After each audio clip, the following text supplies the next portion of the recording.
C'est eux, C'est vous, C'est nous.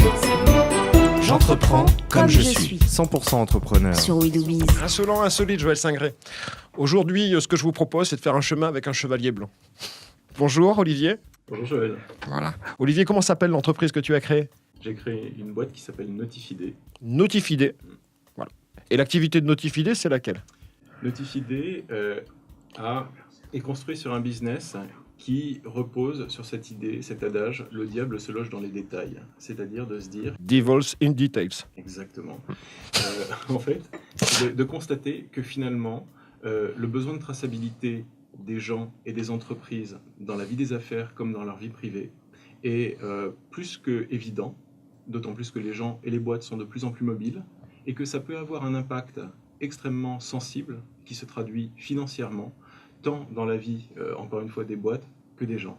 D'accord. Et on peut construire un business autour de ça, sur la traçabilité. D'accord. Donc, à l'origine, ton idée naît comment?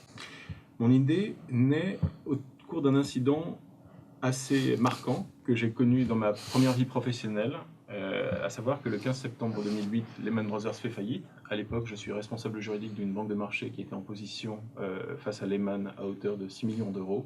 Donc, 6 millions d'euros, c'est beaucoup pour votre banque et Lehman Brothers, on suppose que c'est rien du tout. Voilà. Donc, Et- vous êtes un petit créancier Exactement, d'une société en faillite. exactement. Mais au milieu d'une crise financière qui est beaucoup plus large que Lehman Brothers. Il faut bien se souvenir que c'était le Verdun de l'époque, au niveau des banques. Je m'en souviens, cher ami. Merde. Exactement. Et en fait, ce soir-là, gros stress évidemment au sein de ma banque, comme sur toute la place financière. Mhm. Et je suis la cheville ouvrière qui doit envoyer un acte d'une page, mais extrêmement grave, qui s'appelle une notification de défaut, pour dire à Lehman Brothers, vous êtes en défaut par rapport à nous et ça vaut tant. Et c'est très grave parce que ça conditionne notre aptitude à récupérer les 6 millions d'euros. Et de me rendre compte que formellement, je dois respecter un certain formalisme et je dois aller chercher une adresse obscure qui est contenue dans un contrat avec Lehman Brothers. Et là, j'ai une très très mauvaise intuition parce que le contrat est tellement vieux que les pages en sont jaunes. Oui. Vraiment. Et Verdun, c'est loin. Exactement. Et de me rendre compte que effectivement, cette intuition s'est avérée vraie puisque ma notification m'est revenue en non distribué parce que cette adresse qui était contenue dans le contrat Était caduque. totalement Donc, pas de possibilité pour vous de récupérer votre créance. facialement, oui, ou en tout cas un gros stress sur la validité de cet acte grave que je devais délivrer ce soir-là. Donc, alors, c'est un juriste, hein, il faut bien le comprendre. J'essaie de me réhabiliter, Mais c'est pas bien, il n'y a pas de souci. Donc, c'est soit tu ne la récupères pas, et de toute manière, tu passes en contentieux. Ouais, Voilà. exactement. Donc du stress et des frais et du temps. Et puis, une grosse inconnue sur votre capacité à récupérer rapidement l'argent. Exactement. Mais par contre, un gros bénéfice pour Lehman qui, parce que il a laissé une adresse caduque, peut avoir l'espoir de ne pas avoir à payer tous ses créanciers. Potentiellement. Voilà. Ou de leur mettre tellement de pression que ça va être difficile pour eux. Exactement. Donc C'est ça une intuition. Et donc, ça s'appelle la moralisation de la vie des affaires. Ouais. Ou en tout cas la facilitation dans un premier temps et la moralisation peut-être. Dans un deuxième temps. Donc, alors tu as une intuition, donc Oui. tu sors ton canif, monsieur MacGyver, Exactement. et tu te dis, Une intuition qui consiste à constater qu'effectivement ces adresses, elles ne sont pas contenues que dans ces contrats de marché extrêmement techniques, mais elles sont contenues dans des tas de contrats qui concernent tout le monde et où en fait, effectivement, graver une adresse dans le marbre d'un contrat est quelque chose qui est contre-productif et qu'il faut le rendre actualisable facilement.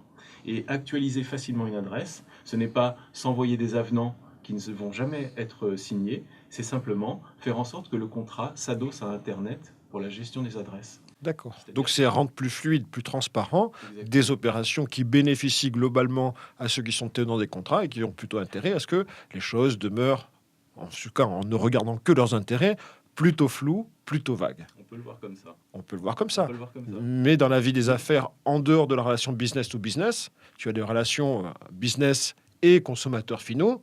Et on en discutait, tu me disais que les assureurs et les assurés, ou les banquiers et leurs bénéficiaires, avaient ce genre de contentieux aussi. Il y avait Disons que dans un premier temps, on s'est rendu compte d'une chose, c'est que ce besoin de traçabilité rejaillissait aussi sur les individus au départ dans la gestion de leurs investissements, et notamment au travers du fait que les individus participent parfois à des intéressantes aventures entrepreneuriales, Oui.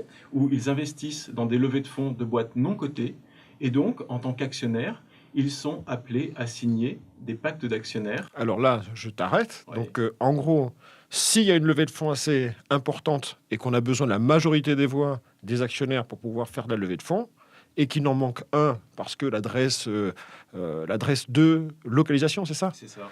est caduque, Oui, finalement, l'opération ne se fait pas. exactement. Il y a en fait une perte d'opportunité Ça, c'est très clair. qui est critique, effectivement, dans Et- la sphère entrepreneuriale. Et dans la relation, relation entre les banquiers, les assureurs et les particuliers, quel est le souci? Eh bien, on s'est rendu compte d'une chose aussi, c'est que ce besoin de traçabilité se manifeste autour d'un sujet qui buzz pas mal dans l'actu en ce moment, qui s'appelle techniquement la déshérence, La dé- c'est-à-dire les avoirs non réclamés. Tout à Ce fait. sont ces 6 milliards d'euros qui sont pour l'instant détenus par les banques et les compagnies d'assurance. 6 milliards d'euros qui sont sur les comptes des banques et des assurances, Voilà.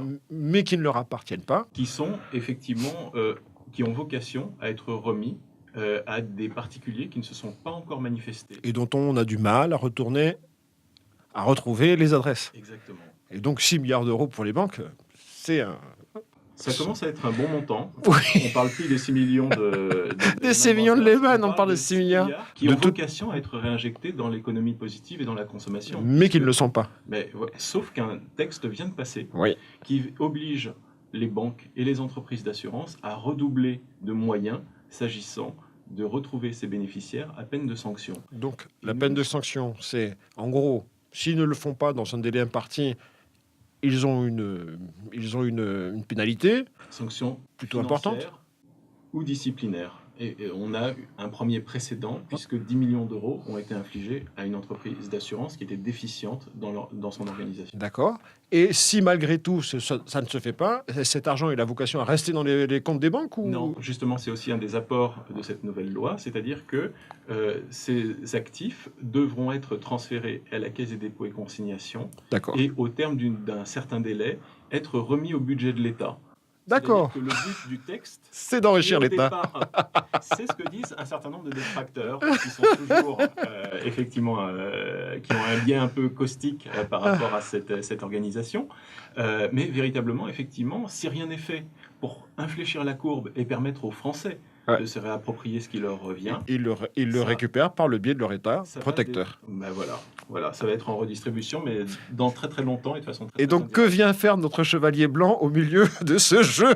Eh bien, on essaie de faire quelque chose qui marche pas mal, puisqu'en fait, d'abord, c'est gratuit, ce Ouais. qui, effectivement, est un argument sans doute solide, mais en fait, c'est de se dire qu'il faut que les gens se rendent traçables à l'attention, justement, de cette communauté des banques et des entreprises d'assurance, c'est-à-dire qu'ils puissent s'identifier sur un site qui repose sur la même infrastructure que Notifidé, qui s'appelle uneadressepourlavie.org. Donc, tu as créé une adresse pour la vie.org. Oui. Et donc, moi, si j'ai besoin de me rendre traçable pour récupérer une partie des 6 milliards d'euros, parce que je suis sûr qu'il y en a un qui m'appartient, je vais sur ton site, Oui, je m'inscris oui. et je donne toutes mes coordonnées. Oui, sauf que tu as besoin de traçabilité, mais tu as besoin de protection. C'est un peu la quadrature. Je suis du d'accord cercle. avec toi. Et donc, J'ai tendance à vouloir te faire confiance. c'est gentil, j'en suis très honoré.